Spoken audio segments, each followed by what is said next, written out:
Foster care was looking at me. My parents didn't even want me around. I was becoming like this little monster that you would end up seeing in the future on TV. When you were 17 years old, you had mentioned that you almost took your own life. What led up to that point? My parents were going through a divorce. I went out in the living room, both of them, and I grabbed my dad's 25 and I went in the living room. I said, "Is this exactly what you want me to do? Because this is exactly what you two are doing to each other." I didn't know better. I had no idea what I was doing. I was doing a lot of things, acting out and malicious. I was very violent growing up as a kid, very violent. Foster care was looking at me. My parents didn't even want me around. I was becoming like this little monster that you would end up seeing in the future on TV. People try to help me, but I didn't know PHLE meant. You know what I'm saying? I didn't know what even the word help meant. I just knew that they would take me to different places, giving me different prescriptions that didn't fit. It was just all bad, and it was a struggle because I just knew that I was just a kid trying to grow up, but not knowing that it was all about mental health. Welcome, everyone, to the Beyond the Cover podcast. My intent with creating this podcast was to provide a platform where men can speak openly about their journeys with mental health without fear of judgment while doing so. While I, the host, or you, the listener, may not agree with everything or anything that a certain guest says for that matter, my focus is not to decipher what is right or wrong. Rather, it's to gain a better understanding of why somebody thinks and acts the way that they do. And with this understanding, we will begin to make better sense of our own lives and the world around us. So join me as we open the books into these men's journeys and dissect the pages within. Yes, Breckner, welcome to Beyond the Cover. Thanks, man. Glad to be here. Yes, I'm excited for today because we had an initial phone call, and I never really know what kind of conversation I'm going to have with somebody whenever I interact with them for the first time. But it was a in-depth, deep conversation that we had, and I got to learn a lot about you. So much so I was so intrigued that I wanted to bring you in here to have a further conversation. You've experienced a lot of life, which we'll dive into exactly what that entails. You found success in so many places where most people haven't, but you've also found yourself in a valley deeper than what most people probably have traversed. On the cover, you're very successful. You have a movie in the making right now called The Walk of Shame. So you've already told me that that's already been produced. You're looking for it to get picked up. And then you also have Love and Sobriety, which is a TV show that is also going to be coming out here soon. So you stay busy. And I am a part of that industry, have been in the past. The amount of creativity it takes, the risk that it takes. This isn't a 9-to-5. This is, you're creating something and putting everything into a project and hoping that it gets picked up. But you've also been very successful in the past in those ventures. But I believe that behind every great person is an even greater story. And I want to dive deeper into that aspect, specifically going back to your childhood. We had talked and you'd mentioned that is where your mental health struggles began. You faced a tremendous amount of adversity. At the age of 5 years old, you were put on prescription pills, and then you walked in not once, but twice with each of your parents laying on the floor motionless after taking prescription pills. Take me back to that moment and talk me through what you remember from that experience as a young child. Yeah, man. It was really, it was emotional. I just got out of elementary school. Bus dropped the kids off. I walked in the house. I think my dad was the first one that, where it all started. The paramedics had to come and they took my dad out of the house. As my mom, she wasn't a single mother, but pretty much because my father had multiple sclerosis. So My mom was doing all the work. She was taking care of my brother and I was a younger one. It was only two of us. And yeah, when I saw that, I didn't really know what that was. I was too young to see things like that. Then a few years later, my mom ended up in that situation. So now my older brother had to take over, and he was a few years older than me, and he had to take over the house, help us out with my dad, and then send me off to school too, you know. And then I remember going to the same facility that my mom went to, this facility where I landed up in the facility when I was 17 years old. When I put a gun to my head, I tried to kill my own self in front of my own parents when I was 17. But throughout that duration between like seeing that at 5 and then doctors, prescription drugs, I didn't really know anything about mental health. I just, like, myself was out of control. Doctors were trying to prescribe me everything, misprescribing me, misdiagnosing me, giving me different prescriptions that didn't fit. It was just all bad. And it was a struggle because I didn't know who I was. I just knew I was a kid. I was doing a lot of things, acting out and malicious. I was very violent growing up as a kid, very violent. Grabbed my dad, grabbed my mom, got fights with my brother. There was just so much anger growing up as a child. I didn't know better. I had no idea what I was doing. I just knew that I was just a kid trying to grow up, but not knowing that it was all about mental health. It at one point when I was like 12, then the drugs and alcohol started too as well. But we'll get to that. But growing up in a household with a father that had multiple sclerosis and a mother, oh my God, I love her to death. She's been on my side since day one. She's still alive. My father passed. But she was the only one that understood me with my stuff that was always going on with me. My brother couldn't understand. My dad couldn't understand. The doctors couldn't understand me, and their job was always like, just take two of these pills and see how he is in the morning. There was really no blood work that was taken. It was just take it, just give it to him and see how it happens, And some of this stuff went sideways because I was being I was being misprescribed certain medications, and my mental health, by the time I was like 13, I was going to schools with padded rooms, because my mental health was so unbalanced, where that doctors weren't really paying attention and helping me out with certain things.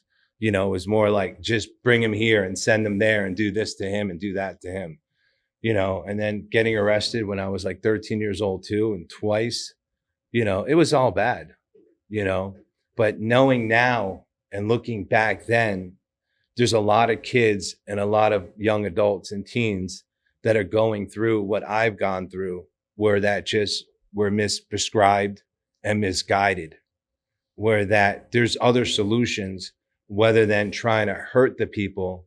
It's more like, now let's try to help the people. Yeah, and prescription drugs, gosh, I don't even know the numbers on how many people are prescribed each year on medication, but it's become somewhat of commonplace for somebody has a problem, here's a pill to fix it. But as you alluded to, there are side effects.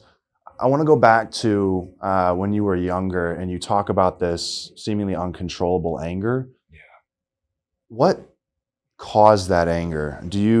Are you able to really focus in on what exactly caused the anger itself? Was it the prescription drugs and the side effect to it?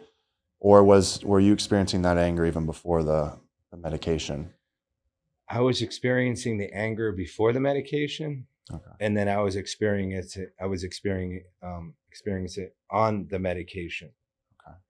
And I don't know why those things were happening. And I don't know why I was the person I was becoming. I was becoming like this little monster that you would end up seeing in the future on TV in such a bad way. And I didn't even know who I was even becoming. I just knew that I was always getting in trouble. and I was always getting yelled at, and I was always taking out things on other people. And I was always blaming others, blaming my mom. I was blaming my dad because my dad couldn't walk. I was blaming the family, and then now I look at it's like I am the one to blame. The hard pill to swallow was to take responsibility for all my actions, for everything. But at the time between 5 and 7, 8, 9, and 10, I'm just a kid. I don't know better. I don't. I didn't. People try to help me, but I didn't know I didn't know, PHLE meant. You know what I'm saying? I didn't know what even the word help meant. I just knew that they would take me to different places and have these different doctors prescribe me these different medications. And I didn't even know what they were prescribing me. My parents would just give it to me. Therapy really didn't do much for me because half the people didn't even understand me, and it took so long and so many years for me to understand all that, and the thing about it is that I was always ashamed to talk about having ADD and ADHD because now there's a big J in it where it means judgmental. When people start judging people because of they have a disability or they have ADD and ADHD, it really comes a common denominator, like meaning like they become the problem, they say. Like he has this problem and now they're judging. We can't judge people, like meaning myself. I can't judge somebody knowing that I have my own character defects and knowing that I've had experienced different things than other people haven't experienced. I've had witnessed certain things that people haven't witnessed. I've had gone through things that people have never gone through. So some people could relate to what I've gone through and some people could relate to not, to certain things. But I do have to say that I have to not blame it on, but it all has to do with mental health, anxiety, depression. I'm like 7, 8 years old. I may have anxiety. I didn't know what it was. I may have been depressed because my dad was in a wheelchair and I was afraid to go out with him because somebody may judge me on my father's situation. My dad's a great man. He was a really awesome dude. He had multiple sclerosis. He was in the Navy too. I even got my first tattoo because of him. He was a role model as I was growing up because he was one of the strongest people I knew, but like you said, like going back as a younger kid, I didn't know what I was doing. I could have killed myself so many times growing up as a kid, and I wouldn't have known what I was doing because I was just out of control. My behavior was unacceptable. My anger was completely unacceptable. And the things that I said and the things that I done, I look back and it's just like in a program that I'm in now, we have to write certain things like do step work and I had to write all this stuff out. Everything that I'd done. And I look back now and it's like, wow, I'm not the same person who I used to be, and people can change. Yeah, absolutely. We don't have to, like people with mental health and anxiety and depression don't have to be stuck in those situations.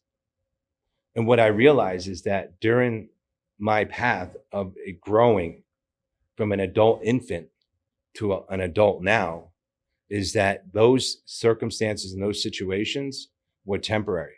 But those situations as a kid went on for a long period of jeopardy due to the fact that it was never taken care of as a kid at like 5 or 6 or 7.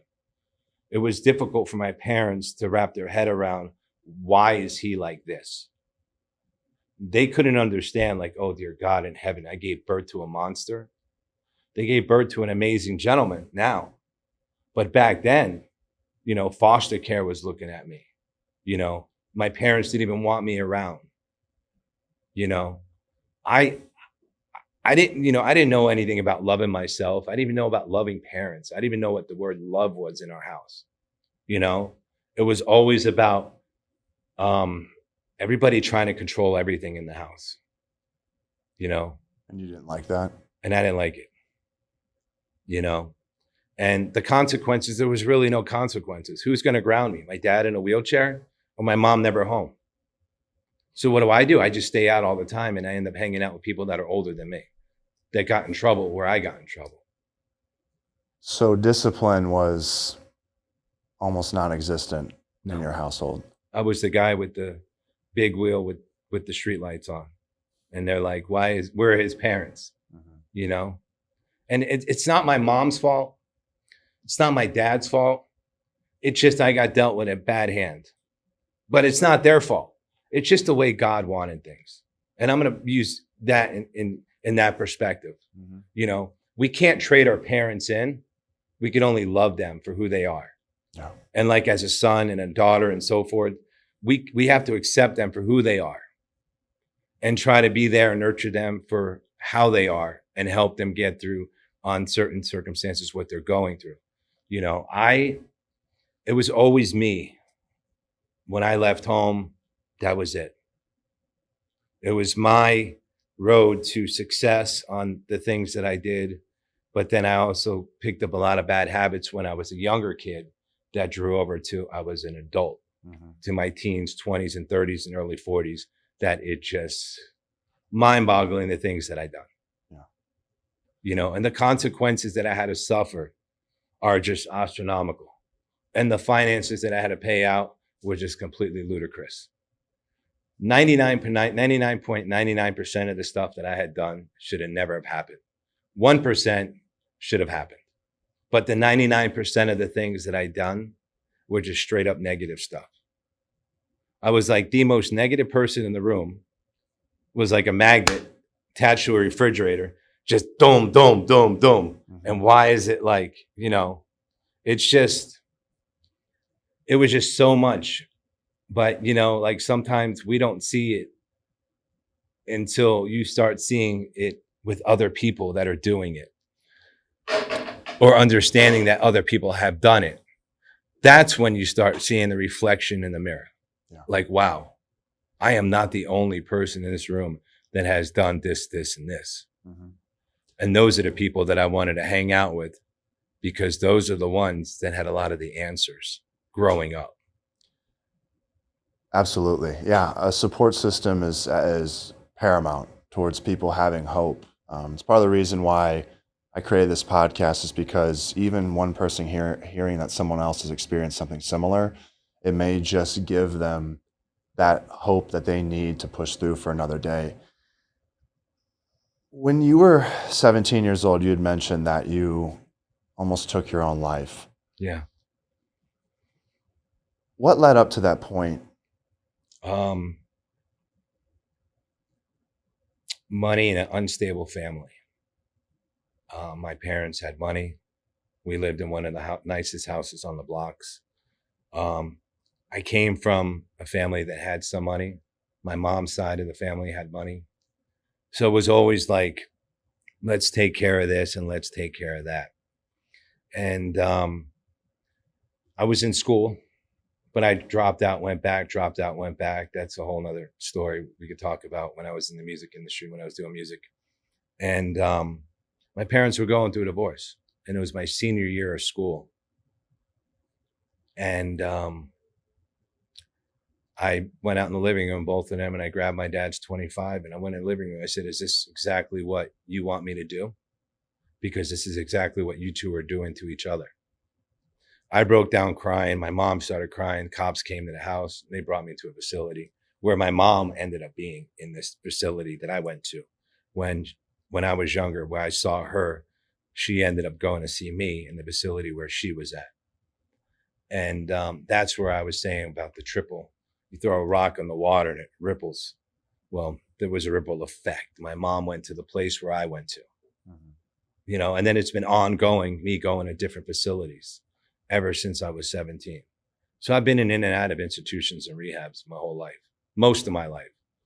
There's been a span, but there's always been that doctor with that prescription, you know? And my life has always been disorganized. And I think due to the fact that with my mental health has been bad in certain areas that I wasn't able to manage money, you know? Was very poorly on managing money. Talk to me about that. I'm curious as far as your opinion on money. Is it because we had talked on the phone and you'd mentioned that you possessed a lot of it Yeah. at multiple points in your life. Today, if I were to ask you, does money have value in your eyes? What's your answer to that? It doesn't, because I look at money now as an exterior thing. Okay. Now my life is more of an interior thing. Okay. I mean, I don't really care much about the money, fame, and fortune, or the things that I create, because I do them because I love it and I have a passion to do certain things. But it's more about the inner self, on who I am today. You know, growing up, I had a very bad character. Everybody always pointed their fingers like, you don't want your son at my house. You don't want your son with my daughter. You know what I'm saying? It was like, you don't want your son in this room. And I never knew what the word character meant until I started writing scripts about who's the character going to be and who's going to be the bad character in it. And I was always writing scripts and doing stuff with some bad characters. And I was always the bad character. Now, I didn't kill him, you know, kill my own self and my own thing, but it was like my character. People like didn't respect me because of the things that I was doing. But the problem is that with me, is that I didn't understand the things I was doing. Because now we're going to rewind where it all goes back to prescription drugs, that being mismedicated. I was on 7 or 8 different medications. And some of the medications were actually just kind of like dating the same people, just different names. You know, take Ricky, Bobby, and Mike, and they're all depressing ones. Then you take Jennifer, Heather, and Holly, and they're all anxiety meds. So when you put somebody on these meds that actually doing the same thing but can't talk to each other, there's going to be an imbalanced situation right there. So when somebody says you need to slow down, how do I slow down? I'm taking all these different types of medications because Dr. X and O wants me to take them. So I didn't know what I was actually doing through probably 60 or 70% of my life anyways. Because you were on prescription. I was on all pills these prescription drugs. Majority of your life.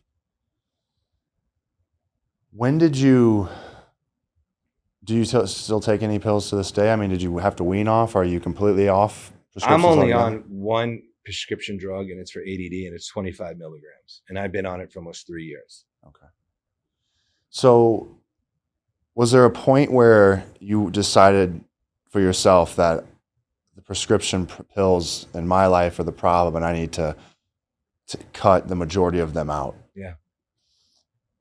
I want you to go back to that place in your head. Do you recall, I want to know more about that experience. So when you were on however many pills and you decided to cut down to 1 or 2, was that a difficult process? Oh, yeah. See, they always said I had a hyperactive thyroid. So what do I do? And I'm in detox, and this is in California. And I'm going to put this out. I had some really big friends in the music industry that I reached out. You know, a gentleman by the name of Scott Storch, Steve LaBelle. Those guys are the ones that actually helped me figure this out, but started it. Because when they sent me to a place in Cali to go to detox, my thing is that I want out of here. I didn't know how to change. I just knew something needed to change, but I didn't know what needed to change. And when I flew to Cali, I flew there with a big bag of prescription drugs. And I'm talking, I had a lot of drugs. And this is all coming from like antidepressants to like, you know, trying to keep me balanced, but I was unbalanced, you know, and it was just all bad. And I ended up signing myself out and went out early on the place because I was like, you know what, this ain't for me. I got to figure this out. But they sent me to go see somebody because somebody said it may be your thyroid. So I left Cali, flew back to Arizona, saw an endocrinologist, and an endocrinologist turned around and he said, we got 2 big problems here. I go, well, what's the worst one and what's the best one? Just lay it out. He goes, well, the bad news is that there's nothing wrong with you. The good news is that it's all the medication that you're on. Okay. And I said, okay, Now we need to get down to the science of it. So that's when all the IOP programs started, and that's where all the treatment plays started, doing all that stuff. But at the same time, too, I was always embarrassed to talk about me smoking weed, drinking beer, doing cocaine. I didn't talk about all that stuff. I only talked about the doctors. You know, I was ashamed to talk about that other stuff too. But I only gave them a little bit of stuff because I was embarrassed to even speak about this stuff. And now I'm at the point in my life that the things that happened to me and what has done and I've done to myself, that I can help others. Because some people are afraid to talk about what they're going through. And before you know it, they're gone because it was too late. Yeah. And I was always the guy that was always afraid to raise their hand. Now I got like both hands up, like, yo, I need help over here. If I'm in a die hard situation, I'm picking up that phone. I don't care how heavy it is, but I'm talking about what is going on at this moment right now, you know, and it was a hard pill to swallow to go ahead and talk to these people about all that stuff, about my childhood, where it all started, you know, to where it started going, to where I was going in my 20s, that we didn't even discuss anything about that. You know, getting married, and my first wife, she committed suicide because she was a heroin addict.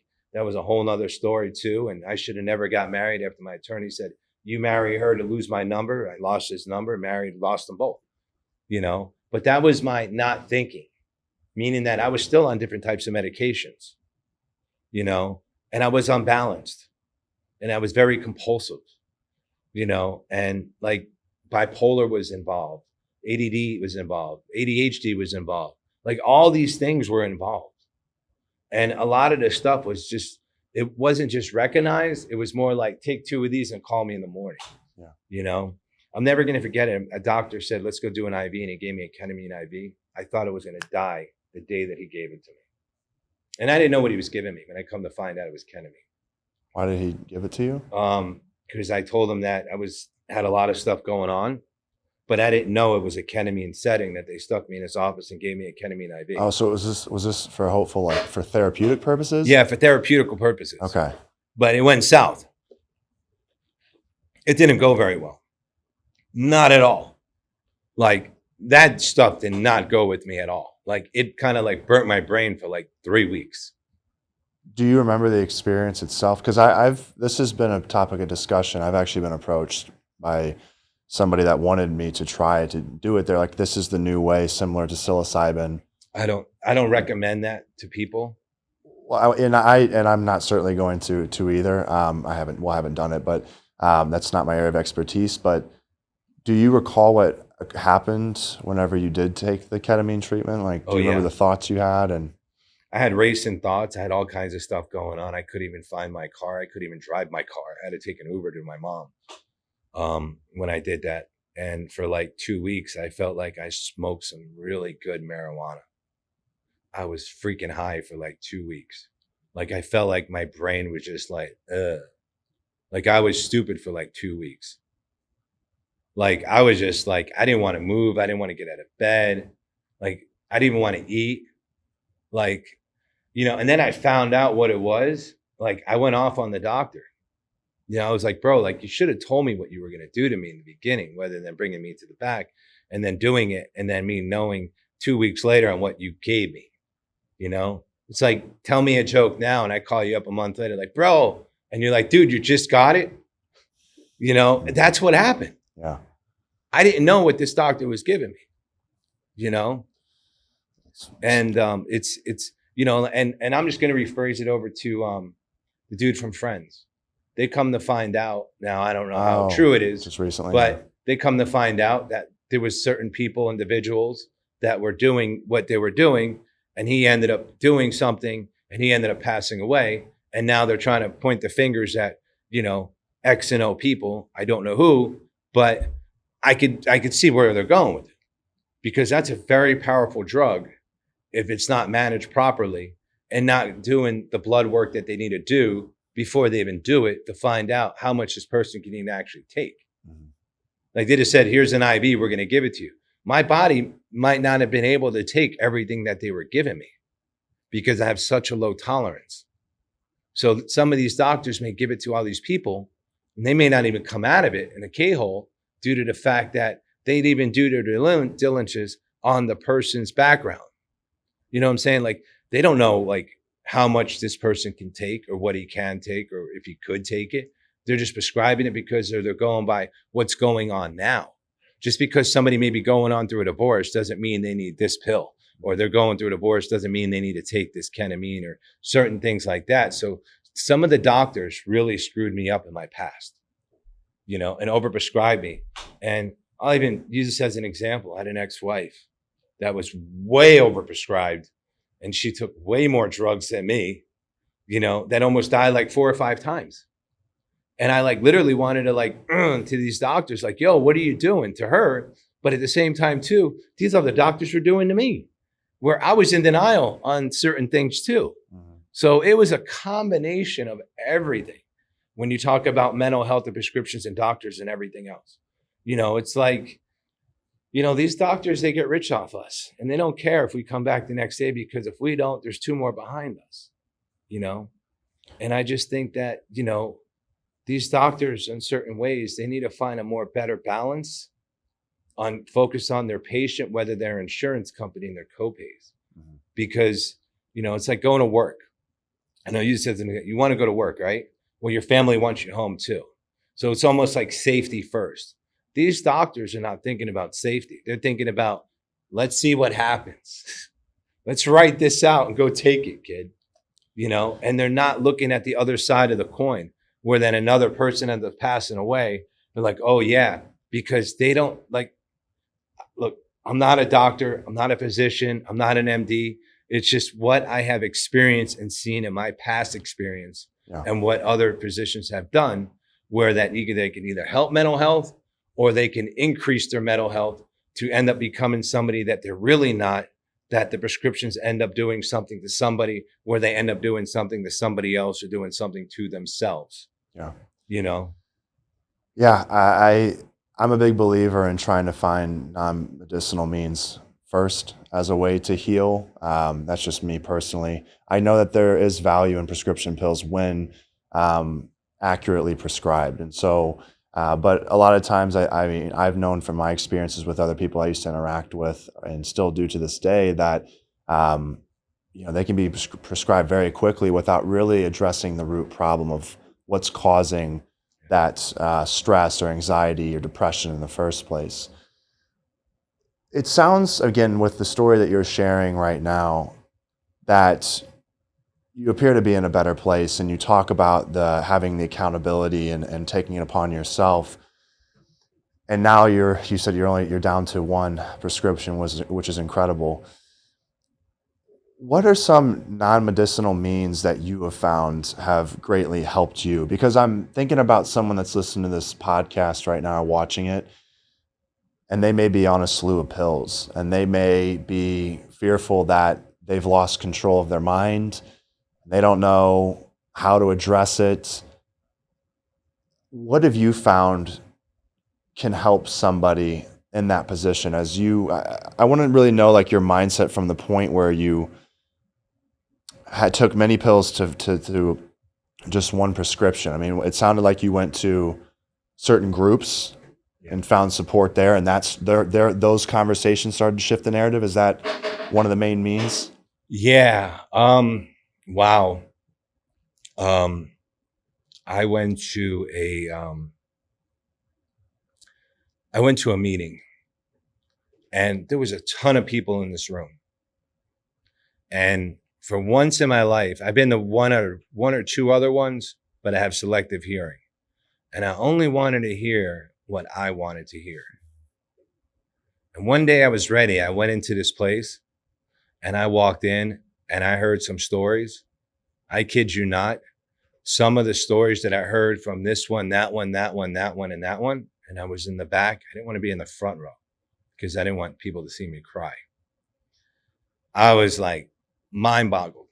I'm like, Houston, there's a huge problem. And I'm never going to forget, my brother said there's more. And my thought was like, you know, screw you, there's more. Bro, there was a lot more. Like, I'm talking, there was more. Like, I had to get down to like almost where that my mom's pregnancy started. That's how deep that I needed to go to find out why did all this stuff happen to me? And I ended up going to these meetings, not once, not twice, but I think I did must have like 600 meetings in like 1 year. I landed up getting a sponsor to help me get through what I needed to go through, because anxiety comes from the now and depression comes from the past. So if you're always thinking about problems right now, you're going to have a lot of anxiety and what's going on. Bills not getting paid, rent's not getting done, food's not on the table. There's going to be all this anxiety, like, oh my gosh. Then other people try to substitute, like, I'm going to take Ricky, Bobby, and Mike, take a pill to go ahead and try to solve these issues. Well, they're not being solved. They're just being all mind-altering substances that you're taking to relax that situation. Mm-hmm. And if we just step back and look at the situation and say, why is all this being mismanaged? Meaning your life being unmanageable. And why is it being unmanageable? Well, if you look at the area on where you're at, what are you taking and what are you doing and how is it reacting? And look at your life. Mm-hmm. They say, look at your friends, look at your life, right? Mm-hmm. So if you hang out with a lot of people that are going to get in trouble, you're going to land up one of them. So what I did is I ended up going to all these rooms, not making relationships with the people. I wanted to hear what these people had to say, because I got more out of these rooms than I got in therapists and psychiatrists and doctors' offices. So that thinking cap that I had and all that selective hearing, that all went gone. Them earplugs went out. I was glued to like everybody. I started moving up to the front of the room. I wanted to hear this one. I wanted to hear that one. Then I started hearing solutions in the rooms on what they did to get out of what I was doing. And I stayed in the solution. And I sometimes started becoming the problem because I was afraid to do something differently, because I only knew what I was used to doing. And you're talking about doing this at 5 years old. Mm-hmm. To 5, 10, 15, 25, 30, 35, 40. This is all I knew my entire life. Yeah. So how is somebody going to change now? Well, you can. And there's no age limit. It's the meaning of the willing and wanting to get help. Yeah. Some of these places that I gone to, some of these institutions that I went to, yeah, they were great. They were nice, good food, everything else. But that wasn't the answer. I found these answers going into these different rooms where there was people that just like me. Yeah. And how did they get through what I gone through? I want to know. That's the $1 million question. How did you get there? Mm-hmm. And I come to find out it's a program that was free, and there was a book that went along with it. And when I read the book, half the book was about me. That was written almost 100 years ago. And a book like that was given to me a while ago as a gift, kind of like, read this. Like, dude, you want me to read a book? Like, I'm a bad reader. You throw me in a classroom, I'll fail. You put me on the streets, I'll win. That's the kind of person that I grown up. My brother, he graduated college, Pepperdine, Harvard, all these other big colleges. I didn't have the opportunity because I was in smaller classes. They put me in these smaller classes, not gave me the chance to be in the other classes, And it just rippled effect into like the rock in the pond, where it started to grow wider and wider and wider as I got older and older and older. Yeah. But I wasn't getting wiser and wiser and wiser. I'm not saying I was getting stupider, but I just had no foundation. Yeah. I had no direction. There was nothing that was there for me to become the man that I needed to be, who I am today. If that makes any sense. It makes a ton of sense. I want to highlight a few things that you said, because this is important. That you made a really great point. You are basically the energy that you surround yourself with. So the people that you surround yourself with is what you will become. So it's important to have a congregation of people that you trust and that you can relate to. That was another big one that you mentioned. I think this is incredibly powerful to highlight as well. Relatability is absolutely key towards, the more relatable people feel towards others, the more likely they feel supported, the more that they feel a part of something bigger than them. And I like that you said that I had selective hearing until I started hearing stories that sounded just like mine, because you've heard a shared experience, and experience to me is the greatest teacher. And I've probably heard this before somewhere, but I like the phrase, if you're going to put out a fire, you wouldn't ask a lawyer how to do it, you'd ask a firefighter. And I think that's one of the biggest problems in today's society is we have a lot of lawyers, internet lawyers, online talking about things they've never experienced, and there's no accountability. And so we have a lot of misinformation, and the best way for you to help yourself is to go to the people that have experienced it, because they're the ones that truly can give the best advice to get through. Talking about finding that support group, incredible. I'm a big proponent, and like the first thing you got to do is you got to find something to make you feel less alone, because getting to that place of feeling alone is where a lot of people say, I got nothing left. And that's when they start taking these drastic measures. So Yeah. incredibly impactful and powerful, and great advice. And I'll tell you, the biggest impact is like Hollywood changed my life. Talk to me about that. The people in Hollywood, you know, I always looked at like I'd go there to go pitch something, or I'd go there to go try to do something. And I was like, you know what? I'm done with California. You know, I'll just stick to Miami lifestyle and I'll figure it out from there. Mm-hmm. But I met some of the most uplifting, realest people in Hollywood. You know, some of my best friends are some of the biggest actors, and some of my best friends are some of the biggest influencers that helped me become the man I am today. So they say, why is Hollywood so messed up? It's because the way they used to be, not the way they are now. There's a new Hollywood that's coming, you know, and it's more of a sobriety Hollywood, because that's how the old Hollywood was what got all the people in trouble. That's why the Weinsteins are this one and that one and all this other so forth, you know, are where they are today, because they didn't get what we have today. And it's the old Hollywood is what did a lot of damage to a lot of people. And now the new Hollywood and the new norm that's coming in is making a huge impact in Hollywood. Like a lot of these people are actually coming out and talking about, and like what I'm like myself as well, is that if you told me to do this like 10 years ago, I'd be like, bro, you're crazy. Mm-hmm. Now it's more about what somebody gave to me, I can give to somebody else. And why I'm sitting in this seat and talking to you is because somebody did something to me where I can do something for somebody else. Yeah.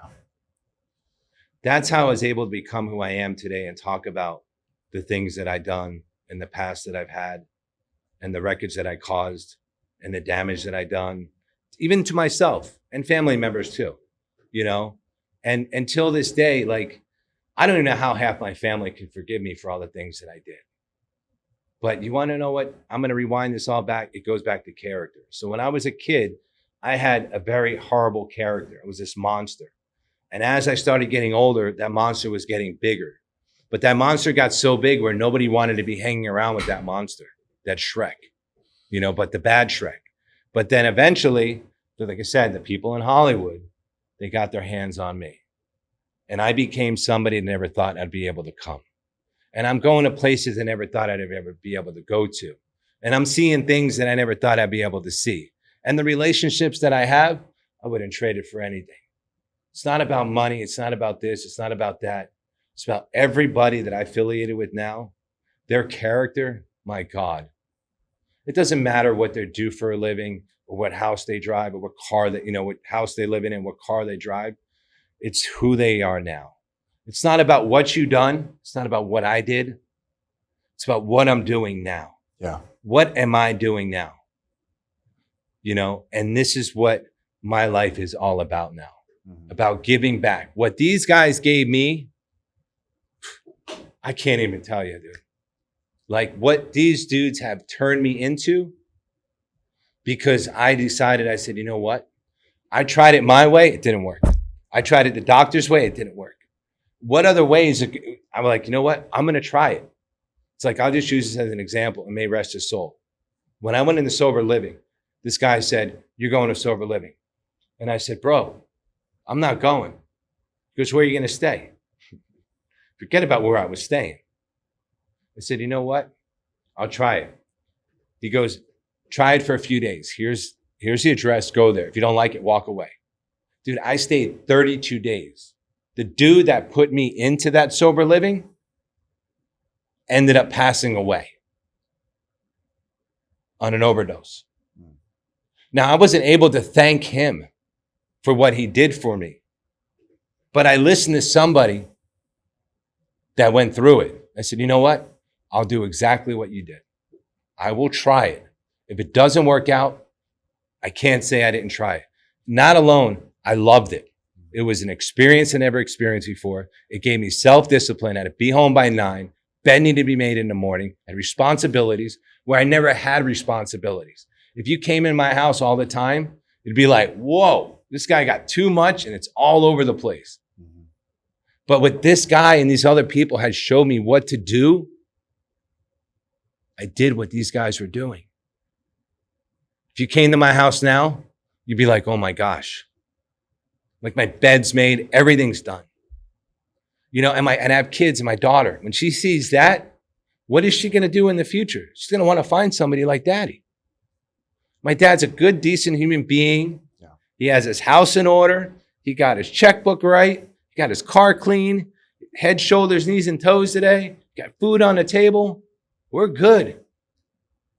You know, and I'm also helping others in sobriety, you know, and there's no judging because I look at it. They always say, if I can change, she can change.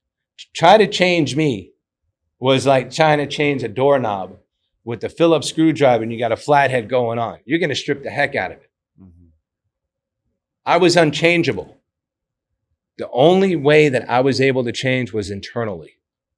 Forget the external. Get rid of the Mercedes. Get rid of the place. Get rid of this. Get rid of that. It was the inside that needed to change. Yeah. Because if I didn't change inside, I'd have been dead tomorrow. There was no other way because I already exhausted all my options. I already been there and been there. I already done this. I went to 14 different states. The states weren't going to change me. Yeah. I had to change my ways. And it was only 3 things that came with it. The people you hang out with, the places you go, and the things that they're involved in. If you hang out with good people, you go to good places, and they're involved in some really powerful things, you're going to become one of them powerful people. Yeah. And if you have to lose all your people just to get to that one place, that's okay. And if you have to be lonely, go to CODA meetings because it's about codependency. I've done that too. I've done a whole lot, and I've done more. And I'm not going to stop because I found something that I'm probably going to have to do for the rest of my life. And I'm okay with it. I'm just not okay taking that pill for the rest of my life. It's absolutely incredible because you've taken the adversity and the trauma from your childhood and it absolutely shaped who you are today. And I believe I like to say it's the silver lining. You found the positive amongst the negative and said, okay, this is who I am. This is what I was. But to your point, people can change. Yeah. It's not who you had to stay. You found the right support system. You went out of your way. You took action to go to these sessions, to listen to people who had experience. You went directly to those sources and you learned from them. And then you took action and implemented them in your life. And you were consistent over time. It sounds like a life journey, and you just alluded to the fact that it's a life journey. So you will continue to fight, but now you have a strength through what you experienced to now not only fight for yourself but fight for others. Yeah, I absolutely love it. I mean, this is a story that's much different from the way that I grew up, but that's why I think it's so powerful to share these stories because we can all take a little bit of something from someone else's story and incorporate it into our own. Where can people find you nowadays? Do you keep an online presence or are you pretty discreet? Very discreet. Okay, I was gonna say if people wanted to keep in touch with what you're doing, and I was even talked about a TED Talk too that was approached to me. Yeah, and I'm not ready for all that yet. I love that you say yet. I'm not. Yeah. Because I'm still growing. Mm-hmm. And there's a lot for me to do in my inner self. Yeah. Not just talking about the TV shows that I'm writing and I'm doing all this other stuff. No, I'm going to get there, and I'm going to do it. But when I'm ready to do it, I just never thought that I would be doing things like what we're doing now, sitting down, doing this. Mm-hmm. Never in a million years. Yeah. everything that has happened in my life in the past 2 years, because, excuse me, I'll be sober 8/22 at 22. It's my sobriety date. So I'll have 2 years on the 22nd of this year. That's incredible. And this is, like I said, I'm doing a program that I never did before. I'm doing things that I wouldn't think I would be doing because I was judgmental. The people that were doing these things either were in jail or just got out, all these other things, DUIs and everything else. You know, I should have been on that court card. I should have been in that federal prison. I should have done this. I should have done that with the racketeering, conspiracy, and trafficking, doing all that stuff, you know, way beyond. But it wasn't God's plan. He saved me from a lot of things. And the problem is that I just never knew how to save myself. Everybody was always trying to play Captain Save a Bro, but we try to play Captain Save a Ho. Just excuse my French, but you know what I'm saying? Like we try to do all these different things. Yeah. But half the time we don't even understand what we're doing or even see what we're actually doing, you know? And I'll just use this as an example. If you ever take something and you put it on the floor and you wipe it all over your face and other people may not see it, other people see it, but you don't, that's what you're walking around. And when I mean walking around, we're walking around with our past. And people can see it. When they say, are you okay? Yeah, I'm fine. You're not okay, because they can actually see it in our eyes, in our face. If they see us constantly, you know, you may text somebody saying, yeah, I'm okay. Something's wrong. It's either you're good, you're well, okay. People can see that stuff. Yeah. And they can justify the vibes when they come up. Am I just okay? You know, I'm fine. I'm great. You know? And it's just, you know, I never thought that I would ever talk about mental health. I never talked about substance abuse. I never thought I'd ever talk about ADD and ADHD. I never thought I would ever talk about any of this stuff. But there's a lot of kids and adults, even adults that are infant adults, that are doing what they were doing when they were teenagers and they're in their 20s and 30s. Yeah. You know, that need to actually like wake up and like, what am I actually doing? Yeah. You know, there's been a lot of divorces. I should have never gotten divorced. There's been a lot of marriages. I should have never got married. There's been a lot of situations that I brought kids in this world that like I wanted to be the father I never had, that I wasn't able to. So courts got involved, money got involved, you know, just all this crazy stuff got involved where that like I was losing it. It's because of the people who we pick to be in our lives. We got choices. And it's like, if I want that red car, I'm going to get it. But I don't know what the consequences are going to be with that red car. But then I get it, and then I call the insurance company because it's a red car. Now my premium is going to go up because it's a red car. So I'm not looking at the consequences after I get that bill now, that my premium is going to be up because I should have picked the white car because I would have had a lower rate. Mm-hmm. So there's consequences on these things, and the actions that we do could be like devastated, like long-term consequences that we end up getting. And not alone, when you bring other people in this world, now the other people suffer because of the consequences that your actions that we're doing, if that makes any sense. Yeah, I love the analogy because I think you're talking about mindfulness. Most times people, there's an impulsivity where they just take an action without actually thinking it through, what it might bring their way, because they're probably focused on external validation. They're focused on just, I want this right now. And it's not with the best of intentions that they acquire it. So they obtain it. And then what happens? It attracts eyes, like the red sports car. It puts a spotlight on them and it gives them attention, but it's really the attention that they don't need. But now they have more money, more problems. And so things start funneling in. That's what I had. I had more money, more problems. And then I had it, you know, I thought money was going to solve all those problems, you know, and something just like clicked to me as you were just talking. You know, I look at like the internet now. That's like the biggest problem these days. Yeah. You know, a lot of these people thinking that their content is going to make them better because they're going to want more views or they're going to get more likes. They don't realize, they don't understand that the backstory on what they're doing could actually hurt them in the future with their mental health. Because like some of them have kids when they got kids, but who wants to have like mommy doing this or daddy doing that? Like, you know, be like, my mom was this or my mom was that. Yeah. You know, just because the car looks good doesn't mean the engine's going to drive, it's going to run right. Yep. So it's like you see all these beautiful people on these certain platforms doing these certain stuff, but they don't understand the long-term consequences that it can do in the future for them. They just think of the now. And it's every time when I was doing something, it was like, I want it right now, and I'm going to do that. And I don't care how I get it or how I do it, whatever, I do it. And then all of a sudden it's like, man, I can't believe I did that. Oh man, I got to go deal with that. So it's like, now it's like, stop, drop, and roll. What are you going to do next? Well, we live in a society that's very much about instant gratification. I mean, we pick up our phones, we get dopamine hits within tenths of a second. Yeah. So delayed gratification is almost a virtue at this point. It's almost non-existent to some degree.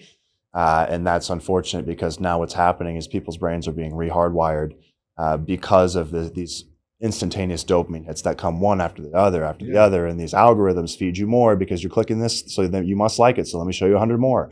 So you start scrolling, and they call it the doom scrolling effect, where all of a sudden an hour later you feel terrible because you just looked at 100 people that have something you don't have, and you feel now inferior to those 100 people. It is a absolutely treacherous cycle to be in, and there was an incredible documentary that was created where they basically talked about the algorithms and how they were engineered to basically make people become addicted to the internet's very addictive.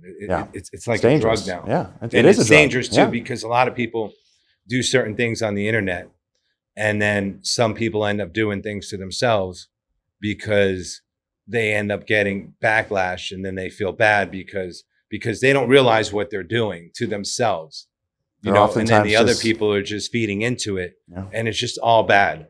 So a lot of that stuff, I try to veer away from. I try to, you know, if the stove's hot, I try to not put my hand on it anymore. Yeah. You know? Yeah. I mean, again, there are these dopamine hits from going on social media, and, you know, drugs play on dopamine receptors. So it very much can be addictive. They've seen it become addictive. It is. And so it doesn't, I guess, surprise me that you do kind of stay away from that. Just knowing yourself, you know what's best for you and what's not. So yes, this was an incredible conversation today. I really do feel like you have a voice to impact so many people. I'm really grateful that you took that first step here with me today to have this conversation. And I just know that you'll continue when the timing is right for you to share your story and impact others. So thank you so much for coming here today. You're welcome, man. And thank you for having me.